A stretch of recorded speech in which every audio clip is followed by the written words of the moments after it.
Michel Boyan, bonjour. Bonjour. Bienvenue au Buzz Média Orange Le Figaro. Alors, vous êtes le président du Conseil supérieur de l'audiovisuel, ce qu'on appelle le gendarme de l'audiovisuel, mais aussi auteur à titre personnel du rapport sur l'avenir de la TNT que vous avez dévoilé lundi. Alors, ce rapport a suscité beaucoup de remous, c'est le moins qu'on puisse dire. On va essayer de répondre aux critiques. La première, c'est que vous enterrez les chaînes bonus. Vous réfugiez derrière Bruxelles, qui devrait dire d'ici à la fin du mois de septembre si c'est possible ou pas possible. Et derrière aussi une espèce de norme technique. Pourquoi est-ce que vous enterrez les chaînes bonus ? J'enterre pas les chaînes bonus. Je dis, si la commission de Bruxelles décide dans les prochaines semaines que les chaînes bonus sont compatibles avec le droit européen, on applique la loi française et les canaux bonus ne sont pas enterrés. Si en revanche la Commission européenne nous dit ces canaux sont contraires au droit européen, alors on oublie, il vaut mieux changer tout de suite la loi plutôt que de traîner dans un processus d'instabilité qui se terminera par des condamnations de l'État à verser des indemnités, et ça je n'en veux pas. D'accord, et alors vous prenez l'instauration d'une nouvelle norme technique, on ne va pas rentrer dans les détails, mais grosso modo, du coup les Français ont peur de devoir racheter un nouveau téléviseur pour recevoir d'éventuelles nouvelles chaînes, ce qui serait quand même un comble.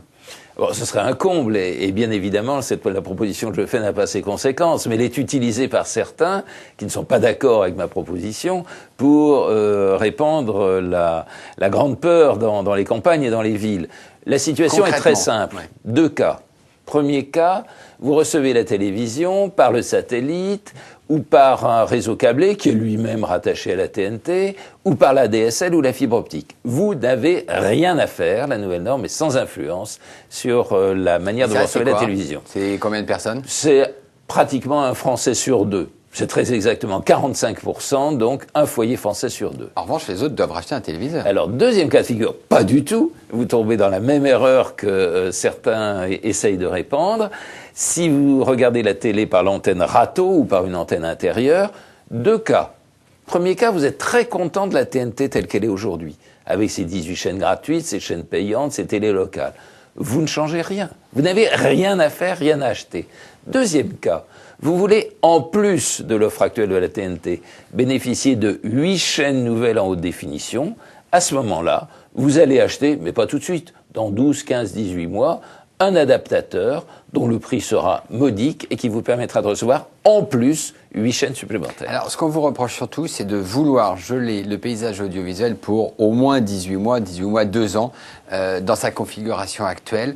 Alors, les nouveaux entrants, hein, surtout BFM TV et Énergie 12, disent, voilà, c'est encore une prime aux anciens TF1 et M6 qui sont là, qui veulent que rien ne change. Et on avait l'impression que le CSA, au contraire, enfin, votre prédécesseur, Dominique Baudis, avait lancé la TNT contre l'avis de TF1 et M6. Et là, on a l'impression que vous enterrez les chaînes bonus en vous alignant sur TF1 et M6. Alors, pas du tout. D'abord, on ne peut pas me faire ce procès-là. Parce que si la TNT existe en France aujourd'hui, c'est parce qu'en 2002, j'ai fait un rapport que m'avait demandé le gouvernement et où j'ai répondu à la question qui m'était posée, il faut lancer la TNT. Donc je ne peux pas être soupçonné de vouloir être aussi là. Pourquoi est-ce que vous n'êtes pas aussi dynamique aujourd'hui ? C'est pas une question dynamique, c'est une question un peu technique certes, de ressources en fréquence. La TNT, elle a besoin de se développer. Comment se fait son développement ? De deux façons. Par le passage des chaînes à la haute définition, et par le lancement de chaînes nouvelles.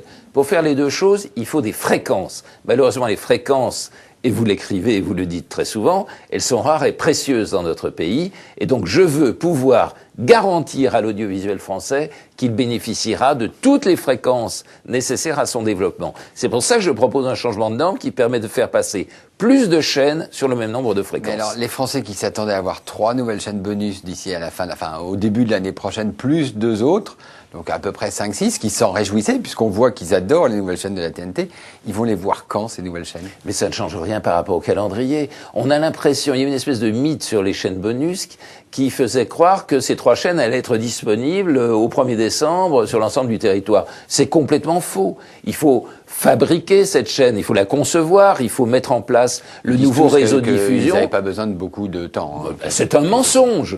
C'est un mensonge. Il faut compléter les réseaux de diffusion terrestre. Il faut faire ce que l'on appelle, pardon du mot, réaménager les fréquences, c'est-à-dire faire changer des fréquences qui sont aujourd'hui utilisées, tout ça, c'était un travail de 12 à 15 mois. 12 à 15 mois. Ça nous ramenait de manière effective à fin 2012, début 2013. Donc là aussi, c'est un mensonge. Alors, on s'aperçoit, parce que juste avant la présentation de votre rapport, Canal+ a racheté Direct 8 et Direct Art, 2 chaînes de la TNT. On a l'impression que Canal, sachant qu'il n'allait pas gagner avec votre rapport, a décidé de vous devancer et d'imposer son point de vue au CSA. Qu'est-ce que vous en pensez? Alors les intentions, ça faut les demander, moi j'en sais rien. Ce qu'il y a, c'est que cette opération, elle est donc annoncée, mais maintenant elle va passer au crible de 2 institutions. La première, c'est l'autorité de la concurrence, qui doit être obligatoirement saisie, et la seconde, c'est le Conseil supérieur de l'audiovisuel. Nous allons en particulier vérifier que cette opération ne trouble pas, ne bouleverse pas le paysage audiovisuel, notamment au regard du droit de la concurrence et au regard des questions d'achat de droits. Si nous avons le sentiment, CSA, autorité de la concurrence, qu'il y a des problèmes, eh bien nous poserons des conditions, des réserves, des restrictions.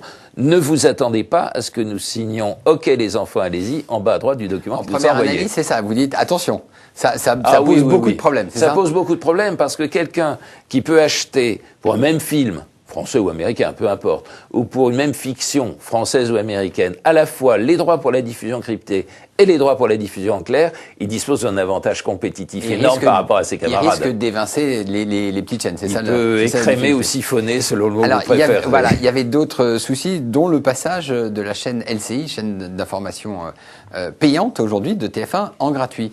Là, vous allez rendre votre décision quand? Dans les prochaines semaines, nous avons reçu le dossier. Et qu'est-ce que vous allez dire? Oui ou non? J'en sais rien, parce que nous sommes d'abord 9 à statuer.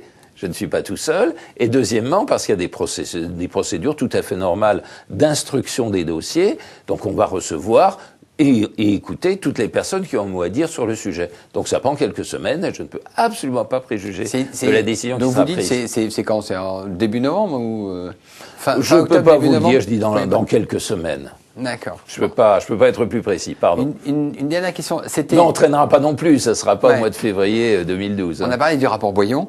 Est-ce que l'ensemble des membres du CSA endossent ce rapport? Alors, il faut leur poser la question, mais je n'ai pas senti qu'il y avait une levée de bouclier contre la plupart des conclusions du rapport. Et alors, vous demandez au gouvernement... Mais encore une fois, c'était un rapport personnel, comme vous l'avez vous-même souligné, et qui n'engage pas le CSA. Ça a été fait pour, c'était bien... Et vous demandez au gouvernement de prendre des décisions, elles vont être prises quand? Alors, je souhaite qu'elles soient prises le plus rapidement possible, parce que nous sommes dans une situation d'incertitude maintenant depuis le mois de mars. C'est au mois de mars que le premier, j'ai dit, il faut absolument profiter de l'année 2011 pour qu'on réfléchisse à l'avenir de la TNT, d'où la mission qui m'a ensuite été confiée. Maintenant, ça... Je ne dirais pas que ça n'a que trop duré, mais en fait, il faut dans les toutes prochaines semaines, le gouvernement décide. Michel Boyon, merci, et nous nous retrouvons demain avec un nouvel invité. Merci. Merci beaucoup.